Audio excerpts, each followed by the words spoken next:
बालेन दाई, बहुत बहुत धन्यवाद। जनता के कम से कम 3% बोझ सर से कम करे खातिर सबसे पहले ये नियम आवे के ना चाहिए। अइला के बाद भी करेक्शन हो गई, ई बात के हमरा खुशी बा। ई विषय में लेके हम पहले वीडियो बना चुकल बानी। अब बहुत गुड़ा में कमेंट करी कि हाँ जन तुनी के तो जन बेरा लागू भई रहे तो ना बेरा मजा आवत रहे, ए बेरा हटा देवल गइल तो ए बेरा तुनी के हाँ यो सही लागता, तुनी के तो सब सही लागला। तो तुनी के बात एगो बता दी, यो 3% भ्याट को जुन कुरा थियो त्यो सुरुदेखि नै मलाई मन नपरेको कुरा हो र मैले त्यो बेला पनि एउटा भिडियो बनाएर हालेकै हो, यो हुनु हुँदैन। किनकि एजुकेसन र स्वास्थ्य तपाईँको प्राथमिकतामै थियो।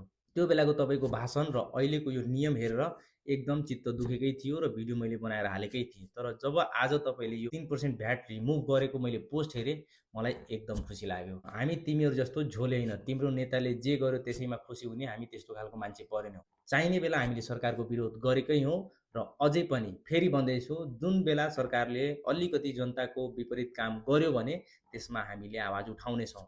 र सरकारप्रति हामीलाई पूर्ण विश्वास के छ भन्दाखेरि लोकतन्त्रको सुन्दरता, जनतालाई मन नपरेको कुराहरू तपाईँहरूले गर्नु हुँदैन भने हामी एकदम आशावादी छौँ हजुरहरूकोबाट। र बालेन दाई, वी लभ यु।